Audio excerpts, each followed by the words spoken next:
ಇವತ್ತು ಲಿಂಗೈಕ್ಯ ಡಾಕ್ಟರ್ ಶಿವಕುಮಾರ್ ಸ್ವಾಮೀಜಿಗಳ 119ನೇ ಜನ್ಮದಿನೋತ್ಸವ ಕಾರ್ಯಕ್ರಮ. ಹಾಗಾಗಿ ಈ ಕಾರ್ಯಕ್ರಮಕ್ಕೆ ಆಗಮಿಸ್ತಾ ಇರುವಂತಹ ರಾಷ್ಟ್ರಪತಿ ದ್ರೌಪದಿ ಮುರ್ಮು ಮಠದ ಆವರಣದಲ್ಲಿರುವಂತಹ ಗೋಸಲ ಸಿದ್ದೇಶ್ವರ ವೇದಿಕೆ ರಾಜ್ಯಪಾಲ ತಾವರ್ ಚಂದ್ ಗೆಹ್ಲೋಟ್ ಅವರು ಕೂಡ ಆಗಮಿಸ್ತಾ ಇದ್ದಾರೆ. ಕೇಂದ್ರ ಸಚಿವ ಪ್ರಹ್ಲಾದ್ ಜೋಶಿ, ವಿ ಸೋಮಣ್ಣ, ಗೃಹ ಸಚಿವ ಜಿ ಪರಮೇಶ್ವರ್, ಸಚಿವ ಎಂಬಿ ಪಾಟೀಲ್, ಶ್ರೀ ಸಿದ್ದಗಂಗಾ ಸ್ವಾಮೀಜಿ, ಸಚಿವೆ ಲಕ್ಷ್ಮೀ ಹೆಬ್ಬಾಳ್ಕರ್ ಅವರು ಕೂಡ ಈ ಒಂದು ಕಾರ್ಯಕ್ರಮದಲ್ಲಿ ಭಾಗಿಯಾಗ್ತಿದ್ದಾರೆ.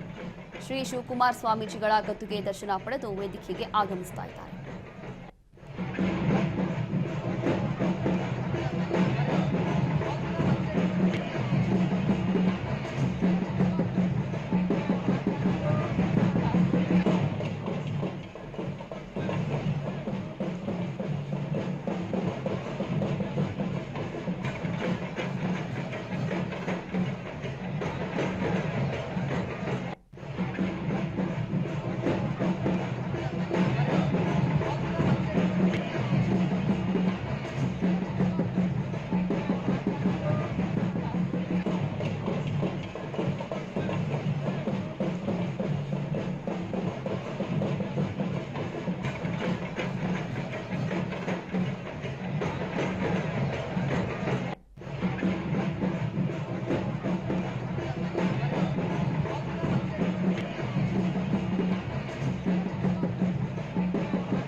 ನಮ್ಮ ಗೌರವಾನ್ವಿತ ಹೆಮ್ಮೆಯ ರಾಷ್ಟ್ರಪತಿ ದ್ರೌಪದಿ ಮುರ್ಮುರವರನ್ನ ಸ್ವಾಗತಿಸೋಣ.